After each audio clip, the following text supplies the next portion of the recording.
National Reconciliation Week has kicked off around Australia, an event aimed at educating the country on the history and culture of Indigenous communities. Advocates say the event holds even more weight than usual this time round, with the Voice to Parliament referendum set to take place at the end of the year.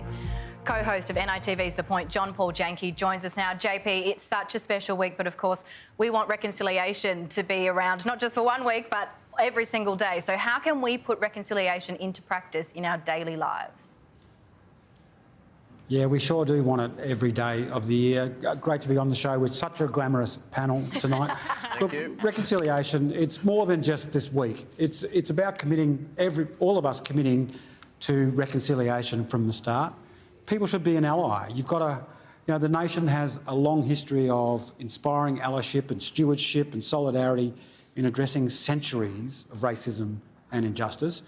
We need to acknowledge the true history of this nation. We need to speak out against racism and the misinformation that's in the media, and especially now on social media. We need to support and buy from First Nations artists. We need to support First Nations musicians. I'm coming to you from the Canberra Theatre, where Yothu Yindi are playing as part of the Reconciliation Long Weekend here in Canberra. Watch NITV. Watch The First Inventors, which is coming to you in 2 weeks on NITV and Network 10. It will blow your mind away. Well, Reconciliation Week was born out of the 1967 referendum recognising Indigenous Australians in the census, and the Voice is again putting Indigenous recognition of a sort to a public vote. How does the community, how do you feel, how do Indigenous Australians feel about this?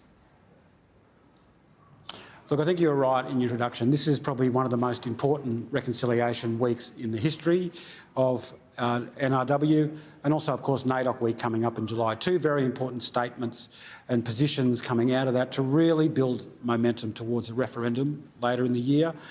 And of course, there's been a long history or thread in our history of this country where people have strived to build a just society. You look 23 years ago, the Bridge Walk, 250,000 Australians walked across that to really progress reconciliation and what we call the unfinished business of this country. I want to recite a bit of a poem that was written in 1964 by the Aboriginal poet Oodgeroo Noonuccal, where she wrote a poem to her son Dennis, and it was about the future.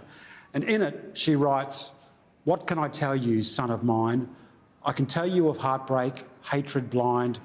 I could tell you of crimes that shame mankind, of brutal wrongs and deeds maligned, of rape and murder, son of mine.